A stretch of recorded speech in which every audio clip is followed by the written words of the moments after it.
All right, so we're here for the last episode of MobLand. A lot of stuff happened. You want to kick us off? I forget exactly how it started, but I am tickled that we both got to be correct. I am very impressed with you ferreting out the lawyer as the rat, and Maeve I knew was a rat from the get go. So multiple rats on that ship.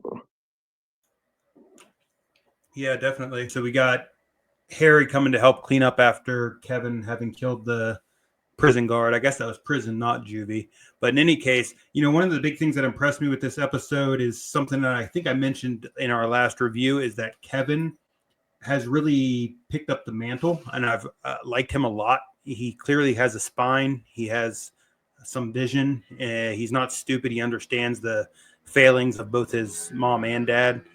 And yeah, in this episode, he kind of comes out and basically says that, right? It's time for a paradigm shift, and he's taking the steps necessary to do that. So if we get a second season, which I hope that we do, I think it's going to focus a lot on that. So what happens when Maeve and Conrad get out of prison? Kevin's tired of dealing with this nonsense, and he seems to want to take control over the family. So what were your thoughts on that with Kevin in this episode? I really want to kind of skip to the end when he and Harry were talking, and they played the recording of the undercover cop uh, speaking to Detective Droopy, whoever he was. I forget his name. And they got that recording, and Kevin was like, "Yeah, but maybe we should leave him in for a week." Yeah, I Well, appreciated for that. 2 weeks. Yeah, him in there for a little while. Yeah, I like that as well. And yeah, I mean, it's funny. I remember from the very first episode, I didn't. Kevin's never been. What would you say? He's never seemed soft to me by any means. He was kind of just a fence sitter almost, or at least just somewhat in the background. At first, in the first episode, with the way he was deferring a lot to Harry, it seemed I thought that they were setting him up to maybe be a little bit more of a softy and questioning and all this type of stuff. But honestly, that never played out. It seems more so that he respects his friendship with Harry. He's not a rash decision making type of guy. He has his thoughts, but he also kind of knows where he stands. But with all of that, he's, like you said, matured in somewhat of a sense, or at the very least, he's decided, okay, after seeing everything, I'm ready to make my moves on stuff. So I like I said, I've really appreciated that. He's never seemed to be the type in this episode or in this series where he's taken advantage of, he's put down, or anything like that. He seems to be more so just in the background and just kind of taking everything in. And now it's his time to come up and start making some moves and changing things and how the family operates. That's kind of been my takeaway from it. And yeah, I really appreciated that humor there at the end. Some of the other stuff that happened, like you said, so we've confirmed that Eddie is Conrad's son, not Kevin's. And actually, that's something that happened in this episode, right? Is that Eddie found out? Maeve told Eddie. What did you make of that? First, I want to start with the conversation when Eddie finds out. So, what did you make of that conversation with Maeve and Eddie, where Maeve's telling him and is like, "Wait, you didn't know this? Like, what did you think this was all about?" Type of thing. And well, I think Maeve knew that he didn't know, and she's just playing more of her damn head games. And I think that I mean, technically, I know Eddie is not related to her because she is not a Harrigan. It's Conrad and Bella's son, so there's no blood relationship there. But still, her whole "you're going to be the king, I'm going to be the queen" that seems really incestuous and odd. Well, I agree on that. The latter half, the first half, I think Maeve probably really did believe that to some extent. Maybe again, I think she's crazy, as you've pointed out, and I feel as though she probably has been grooming him in a lot of ways to truly be that way. I mean, maybe even thinking of a intimate type of relationship sexual in some nature, even to be with Eddie. And I think partially, yeah. So I think that maybe she did truly think that Eddie had figured this out or knew, or maybe somebody had told him this whole time. And so maybe that's why she was thinking like it's the relationship she has with Eddie has kind of been going the way in which she wanted, because he was, understanding of all this. So that's kind of my take on that. But as far as the, I think she's definitely seeing it that way, and seeing it, I'm your queen, you're the king type of mantle, to where she can now have new young blood that she can control. And anyway, I guess from there to the next point where Eddie confronts his mom, and basically, do you think he was trying to kill her? Yeah, I think that was his plan. I think that he was going to show that he's a big tough guy now, and the first thing that happens is he gets his ass kicked. Yeah, I thought that it had things played out, he would have killed her. I honestly thought after, was it Zosha that came in, and Zosha and the other guy, Pico. I forget his. Pico. He threw him off, and then Zosha punched him or whatever. But I honestly thought he was going to run down the hall and like grab a gun and come back and kill those two. But obviously that didn't happen. But in any case, yeah, I thought that was going to happen. Where do you think things go with Eddie if we get a second season? Where do I think they go in the show, or where do I think they go in real life?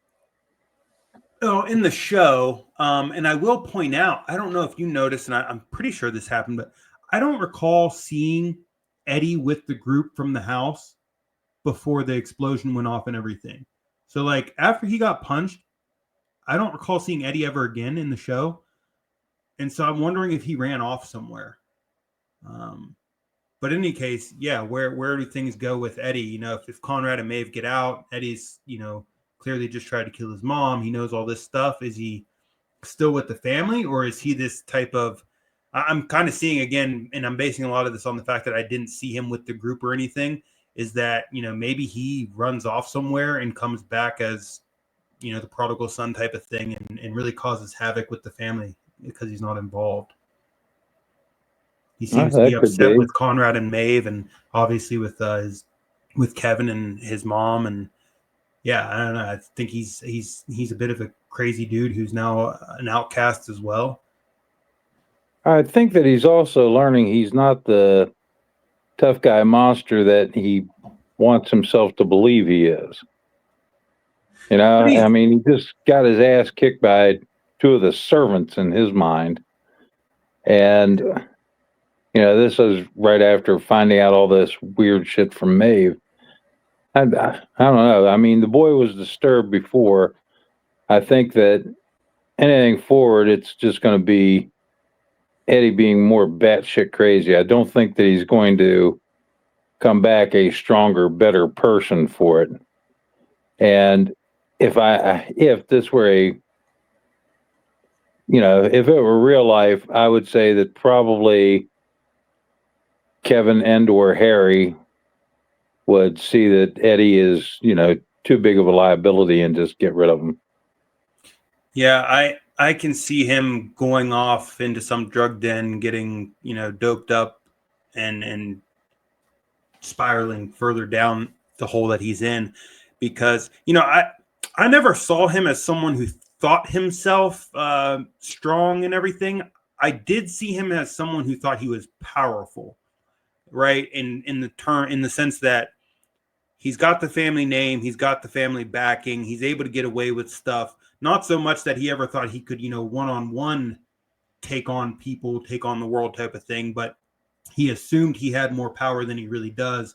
And it, speaking to that point where, like, again, the underlings, the henchmen, put him in his place, right? And that really is indicative that you don't have the power you have. And I think he even said to his mom, he's, tired of being lied to, tired of being taken advantage of, that type of thing. And I think he's getting hit from a bunch of different sides, to where he's very much confused, very much in limbo, unaware of what to do, where to go, who to trust. And I think that that's really wreaking havoc on him mentally, especially as we have pointed out, he's kind of already mentally warped, and this is definitely not helping.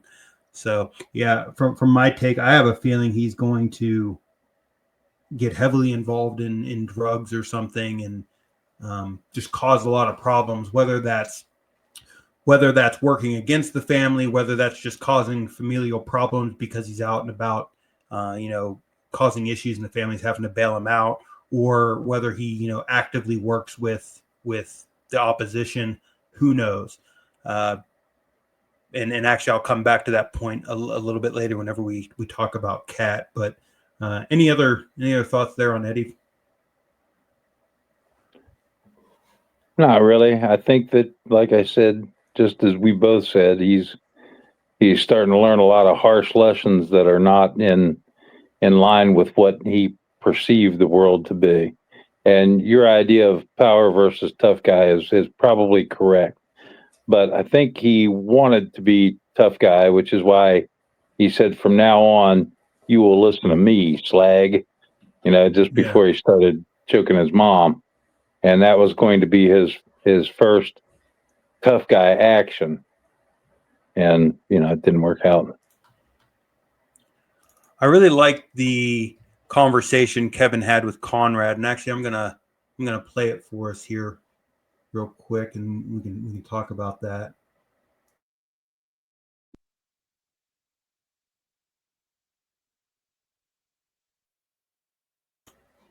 Yeah, so I mean there was quite a bit from that actually, but I'll let you kick off on anything in particular that stuck out.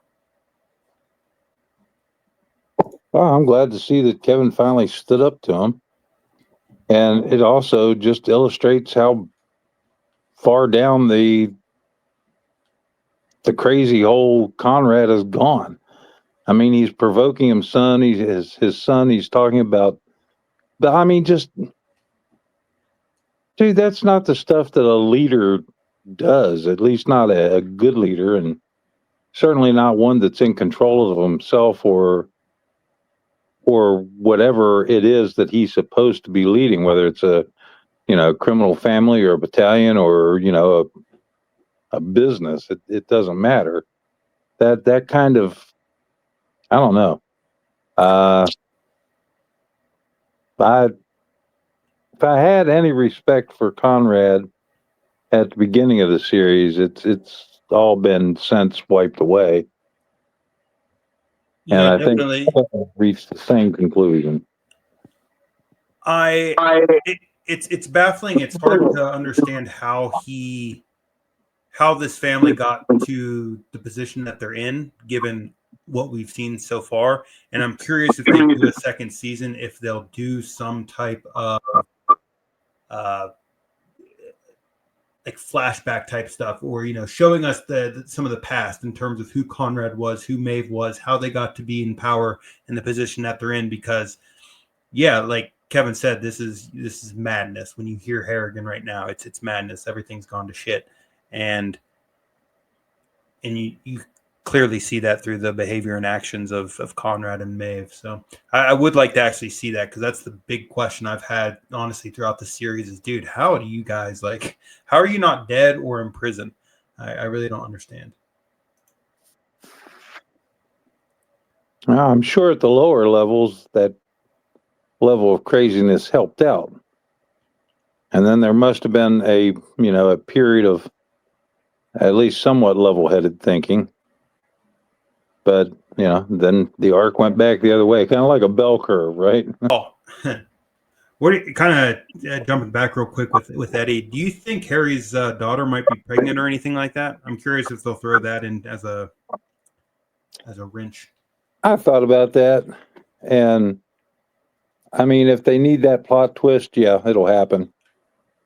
If they don't need the plot twist, then, they'll just keep going. So we've also got, I guess, well, we can talk about this real quick, because you brought it up at the beginning, and then we also just heard it there with the Kevin and Conrad conversation, and that's the fact that O'Hara, the attorney, the family attorney, is a rat, not the rat, but a rat, and has been working with the Stevensons for some time now, and was the one with the fentanyl trade. And I guess I'll actually start off. How do you think that impacted Conrad, if at all, when learning that not only does he not know what's going on under his own house, but he killed his best friend, it would seem, or at least a childhood friend, for nothing?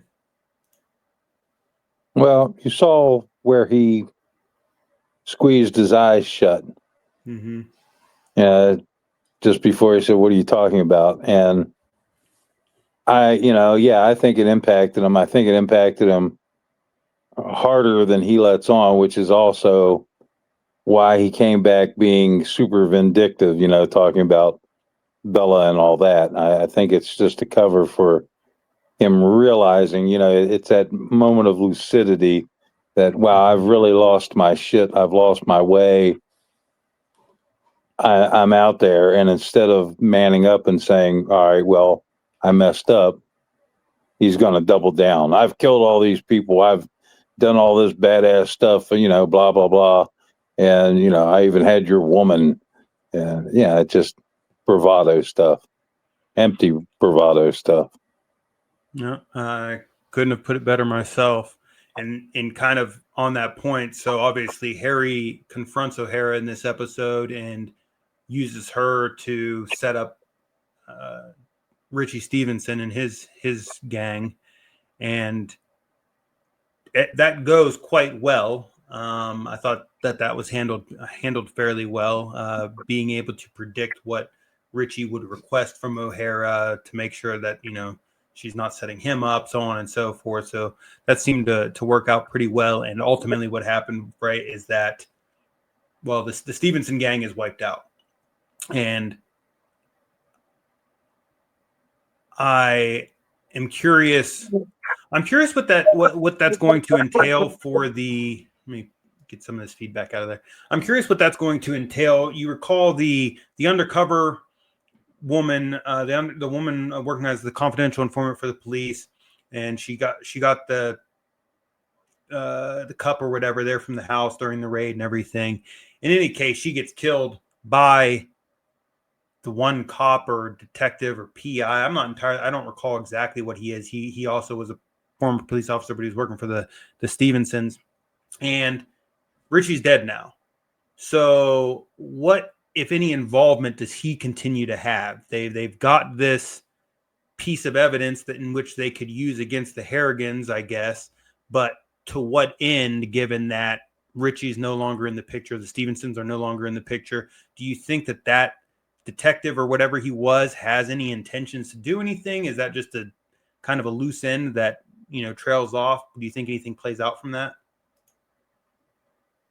Well, I think that if he tries it and they decide to use that recording against him, then he's going to prison. So will they send him to prison, or will they kill him, or will the whole matter just drop? Well, wait a minute. Which recording are you referring to? The one that Kevin and Harry listened to at the end that had Detective Droopy talking to Alice, saying, isn't it ironic that he's going to go to prison for a crime he didn't even know about? Do we know how they got that recording? Nope. I was going to ask you. I'll try and find that so we can listen to it and maybe see. But, well, so that's more so. I'm sorry, go ahead. If I had to guess, I would say, remember when Harry caught her pocketing the glass and told her to get out? I'm wondering if that's when he said, okay, and take this and record your conversations with the undercover detective.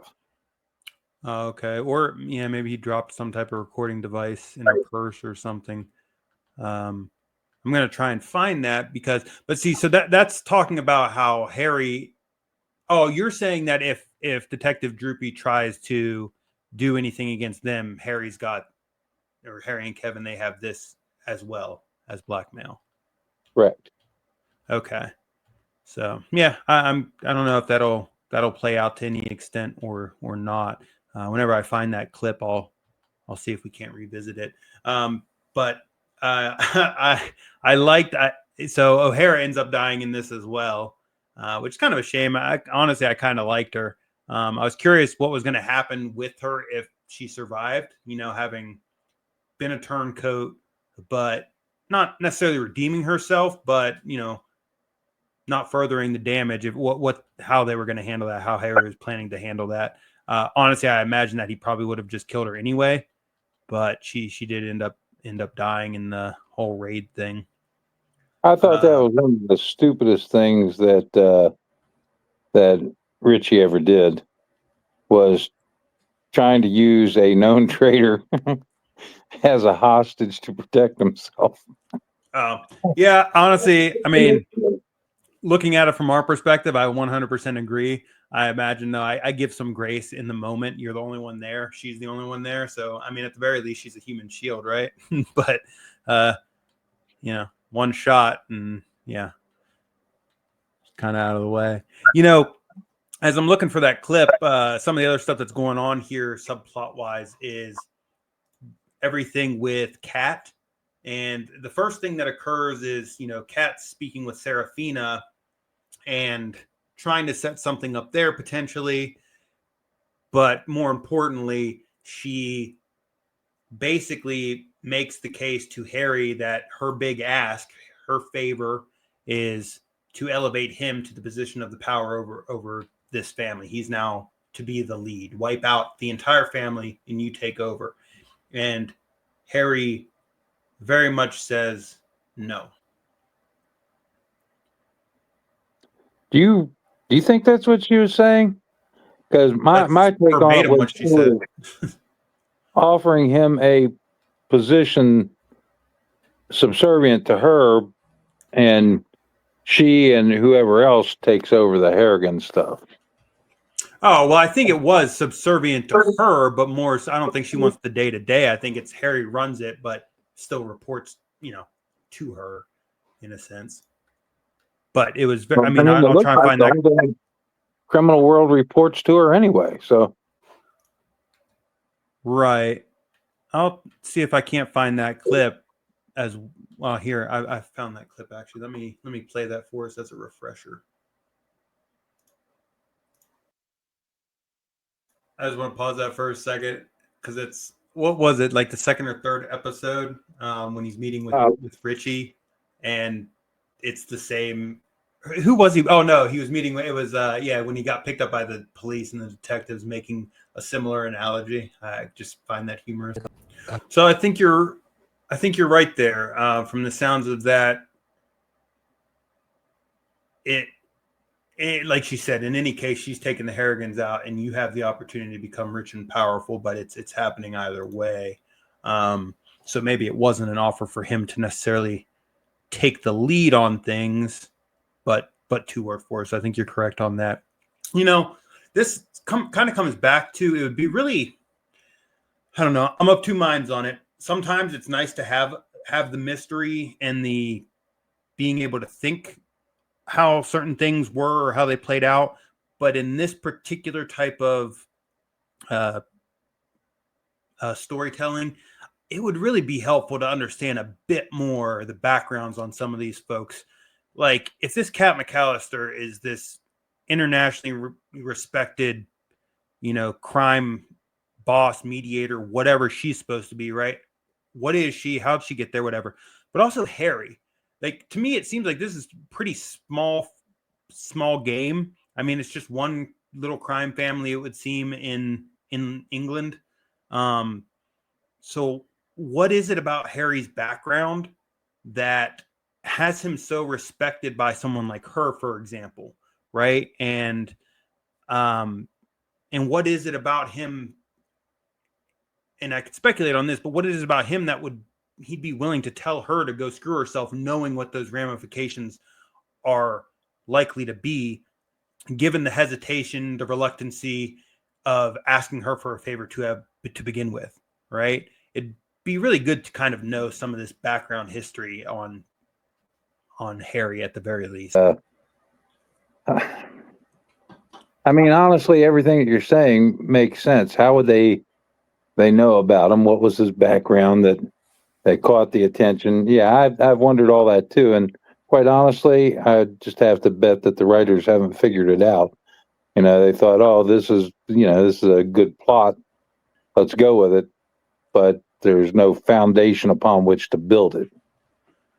Right. I mean, it sounds, a lot of it sounds pretty cool, but from the very little stuff that we know, it seems like, Harry's, he's clearly been in prison or juvie, and it would seem for some time. So, there's a chunk of his life where he's not really, doing or learning a lot of stuff. It hasn't been shown that he has any type of, military background or connections there. I mean, granted, there's still a decent amount of time, but he's not old either, right? So it's not like he's Conrad's age where you could have decades of experience with this, that, or the other. So I don't know, it's just hard for me to grasp how he has so much pool intel, knowledge, what have you. And you're probably right. They probably haven't figured that out, and they might not ever play into it. Hopefully they've given it some thought, because I don't know, man. It's gonna be hard to buy some of the stuff whenever they're holding everything so close to the chest and explaining some of the background on things. Perhaps if they came out and said, he was part of the SBS at one point, and or whatever, or what is it, MI6 or? I was gonna say, I know MI6. What's SBS? But it would be in my idea, if he were part, of the SAS or SBS, or had been in MI6, or maybe both, becoming a henchman in a crime family seems like a real step backward. Yeah, unless they possibly maybe he was in the crime world to begin with and was groomed or put into an intelligence community or something. I mean, that happens quite often with large criminal organizations in governments. Groom your folks and have them go get that specialized training and stuff to bring back. Yeah, specialized training and contacts. True enough. Yeah, I don't know. I like I said, there's a lot from this episode that sets up for a good second season. I mean, you've got what happens now with Kevin in the family, what happens with Eddie in the family, what happens with the Cat McAllister being told to pound sand by Harry and everything, not making good on his two debts essentially that he owes her. Yeah, I don't know. I'm still looking for that clip of Detective Droopy.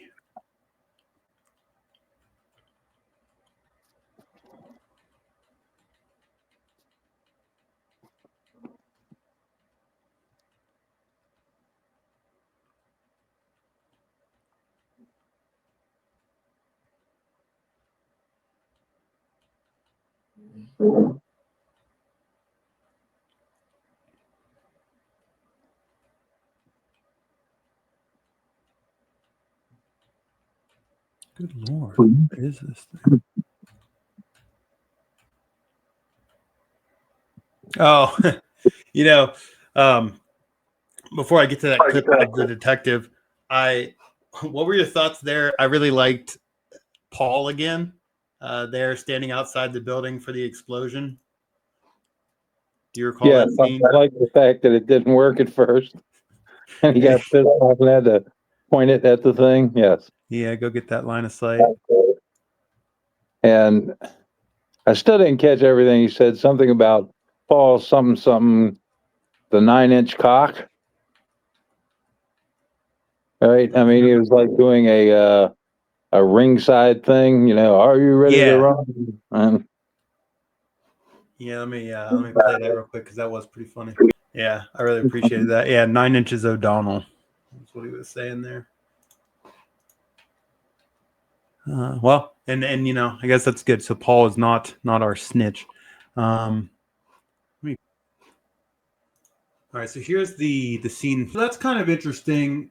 He stated that this is one of the largest long-running crime families. That reminds me, who were the twin in real life? The twin crime guys, and in fact, Tom Hardy plays them in the movie.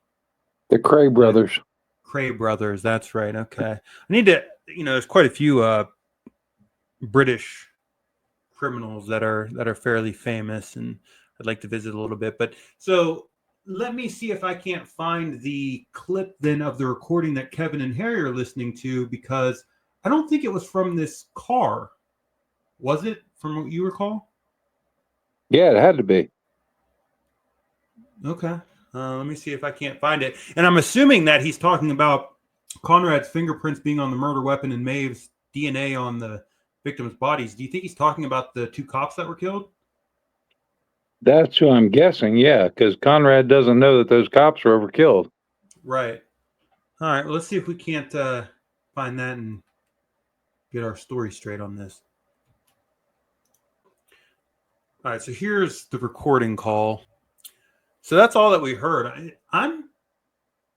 So for one, that Detective Droopy's not on that call, and two, I don't think that was that wasn't from the car, because she never said that. He had been saying that. I think that was either at the house whenever Harry was talking to her and he had a recording going, or it was somehow whenever they were in the police station, which wouldn't make any sense. I bet if I went back into the episodes that was when he was standing there in the house with her when she was stealing the cup. You're muted, by the way. Yeah, it may have been correct that wasn't the conversation in the car. Yeah. So that actually leaves open. I'm curious what. They could definitely still use that as a defense, but I'm curious as to what's going to happen with that detective, and I'm really curious what plays out with that, if anything.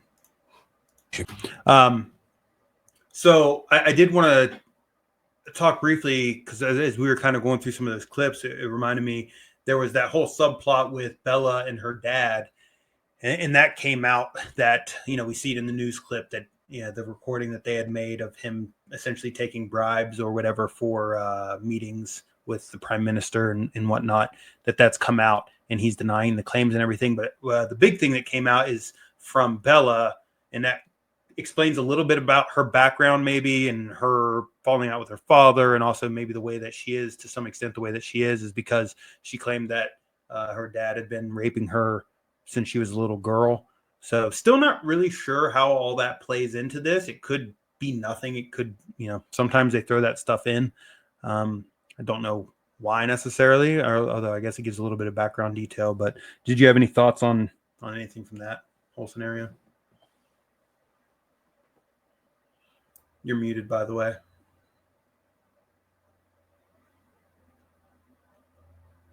Not really. It just seems like a subplot that explains why she hates her dad so much, and maybe why she, got in bed with Conrad, who was a strong father figure, whatever. Yeah. I wonder if it brings her relationship with Kevin, because he went through his whole thing, and that was something she brought up, that Kevin talks in his sleep. Like, she knows that he had been raped and stuff, even though he had never told her that. Yeah, well, it seems to have already brought them closer. Mm-hmm. Yeah. Interesting. I don't know if there was anything else in this episode. Have we missed anything? I feel like we've covered pretty much. Oh, I guess just the ending. Yeah. Pardon me. I want to say this. It's kind of off subject, but it's I don't know.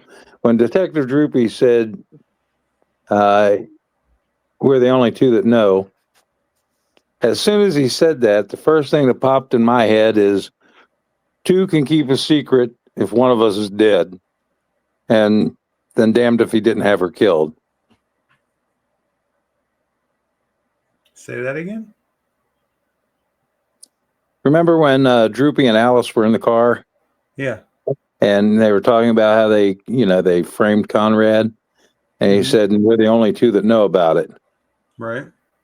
As soon as he said that, in my head popped up the old, and two can keep a secret as long as one of us is dead. Right. Yeah, I would have. She's not she's not Johnny on the spot there. Yeah, that. I thought it was kind of funny because honestly, I would have been. He's not the fastest fella in the world. And you saw he's kind of rushing to get his cap on his canteen and get out of the car and stuff. I thought it would have been a little bit better had he been getting out of the car already and said that. Because I mean, granted, her reaction, I don't know. Just to me, it's like as soon as I started hearing that, I knew what was coming. I mean, I think everybody does, but you would think that she in particular would realize that and would have made a move or something. So I would have figured that he'd have been getting out of the car and, that kind of be the final words before the door shuts and the guy gets in and chloroforms or whatever. So do you think she's actually dead? They never showed him kill her. Yeah, she's dead. She's dead. Let's wrap this up here with the ending. So this ends with Harry and his wife, having the conversation. She's flustered, clearly trying to cook, and she ends up stabbing him in the chest. Yep, lower lung. Yeah. I appreciated the fact that he was smart enough not to pull the knife out. Yeah.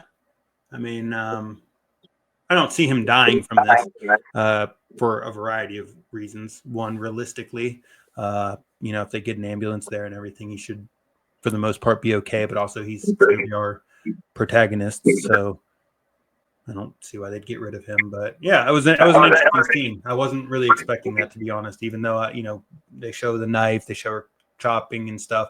I thought she had sat it down, and I think she did set the knife down, and then picked it back up.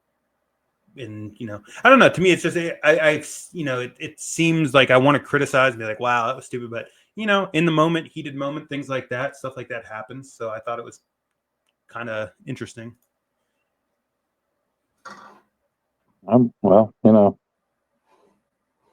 allow for random chance. Yeah. All right. Well, any final words?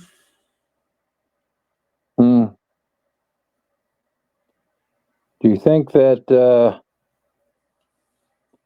Serafina and Gina will play major roles in the up-and-coming crime world? No to both. I'm not real sure where Serafina goes, to be honest. I could see Gina, what's going to play out with her is either, I think, one of two things. I think Harry gets her sent off somewhere, a boarding school, something like that, to kind of, that was kind of a big part of her in this series is, she's studying in school, she's doing well, all that type of stuff. So I could see them both doing it as a way to get her back on track with her studies and also get her in a slightly safer place. Or I could see her, they make her having gotten pregnant by Eddie and kind of contending with all that. Do they go through an abortion, deal with that? Is it, honestly, I see it more so of a thing where they try and get it to where she has the child, maybe, if that plays out. So I don't know. I don't see it being a huge role though for either of them. With Serafina, it's a little harder. I have no idea where that one goes or what role she might play. I don't know. Do you think, what are your thoughts on that? Because I could see, again, I don't know where Kevin's going with stuff.